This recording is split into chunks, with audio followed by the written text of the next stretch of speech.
All right, Drew Collins, Rocky Mountain Kitchen and Bath, your favorite Northern Colorado remodeling contractor. Hey, I'm going to start a little series of videos here. This will be the first one in a series of what to look for when hiring a general contractor for your remodeling project. And this is the first video in the series. Why should you hire a licensed contractor, somebody who's licensed? So I wrote a couple things down here. I'm going to cheat. Look at my notes.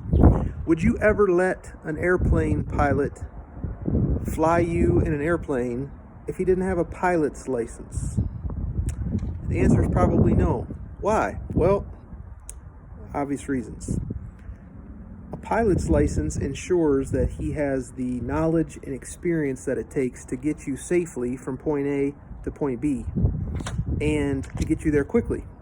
And the same is true when you're hiring a general contractor or any kind of contractor for that matter. A licensed contractor proves to you that he has the knowledge and experience necessary to get you from point A to point B in your remodeling contract. And he's going to get you there quickly, and he's going to get you there more safely, usually, in most circumstances, more than what a non-licensed contractor would get you. So, let's talk about safety first. There are some building codes, and when I say some, I mean some. There are a ton. The code book that I recently took my test in a year or so ago was probably about that thick. It was a 4-hour test, something like 100 and some questions about some crazy building codes. And the reason that those codes exist is to keep you and your family safe. Think about it. If electrical wiring is bad, there could be a fire. If a contractor doesn't know the building codes on insulation and the thermal envelope for your home, you could develop a situation with water and black mold. There's so many things that the codes protect you as a homeowner from.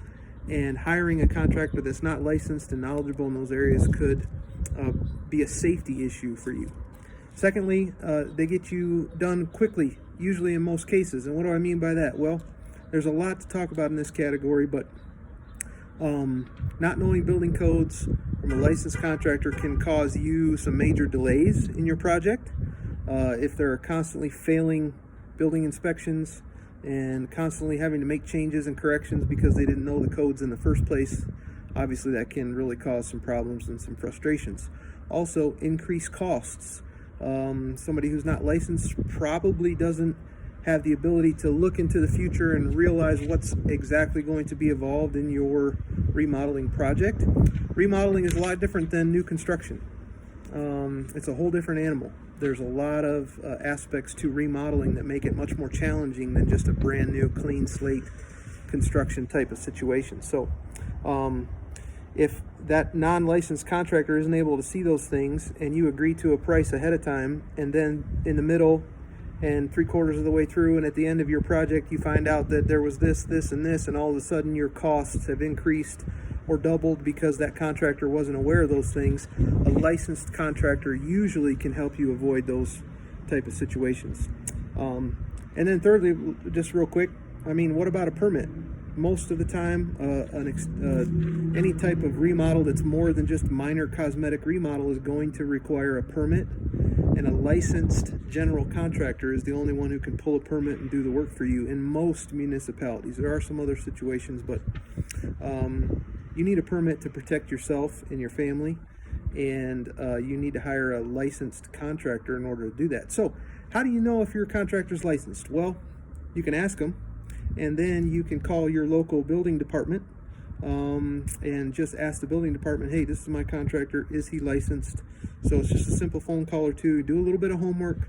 Trust me, it's going to be worth it in the end, and it'll be a much better experience for you. And that's the first video. So in the second video, I'm going to share with you about what to look for when hiring a contractor.